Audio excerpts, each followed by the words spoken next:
Imagine an empire so vast, so powerful, that even the greatest nations of the world, America, Britain, and the European powers, dared not challenge it.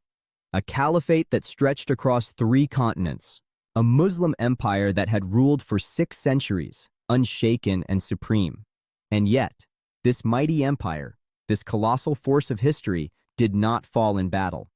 It was not defeated by armies nor crushed in open war. It was shattered quietly, cunningly, by the intellect and deception of a single British officer, a man who would trap an entire people in a web of politics so clever, so insidious, that unity among them would become an impossible dream. This man was born in obscurity, the illegitimate son of a household maid named Sarah.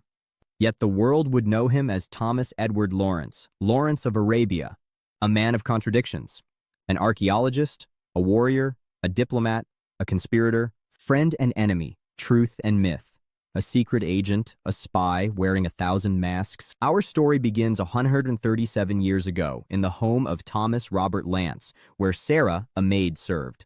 Robert took a liking to her, and on the 16th of August, 1888, she gave birth to Thomas Edward Lance. This boy, born in secrecy and shame, would grow to wield a power no empire could ignore.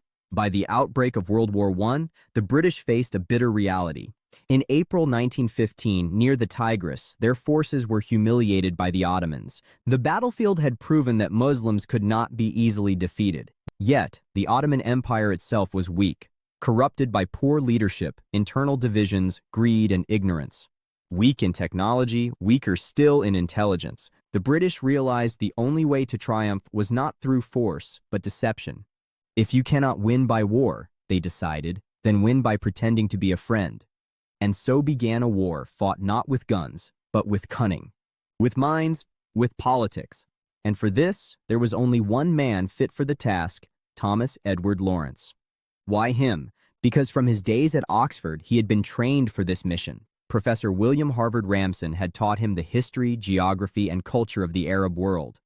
Arabic, Islam, the land itself, every lesson a tool for espionage.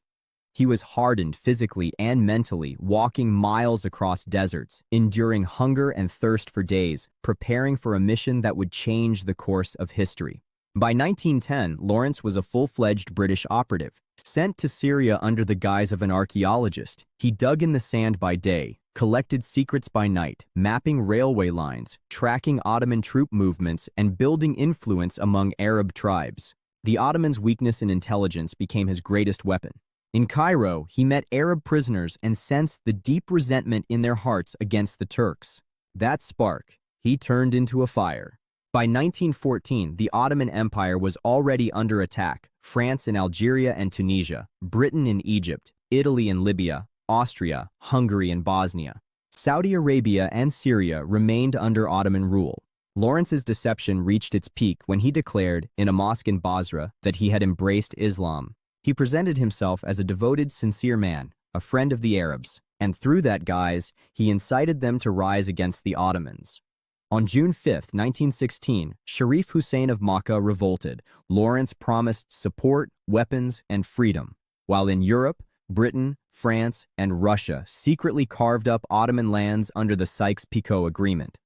The Arabs, deceived, fought for promises they would never receive. Lawrence led a guerrilla campaign that shattered the Ottoman backbone. Bridges were destroyed, railway lines blown up, supplies cut off. By 1918, Arab forces marched into Damascus, ending Ottoman rule there. Meanwhile, Britain began settling Jews in Palestine, and the Arabs realized the betrayal too late. Sharif Hussein protested, but Britain's response was cold and final. This is the decision of the British Empire. You will accept it. Those who had warned them were proven right, but history had already moved on. By 1919, Lawrence had completed his mission. The Arabs were divided, and a 6th-century empire lay in ruins. When the truth finally came to light, that Lawrence was not their ally, but their enemy's agent, the empire had already fallen, its people scattered. And then he walked away, leaving only this: I have done what I came to do. Now I am leaving. A chapter of history closed that day. A chapter that left the Muslim world shattered, divided, and wounded, even to this very day.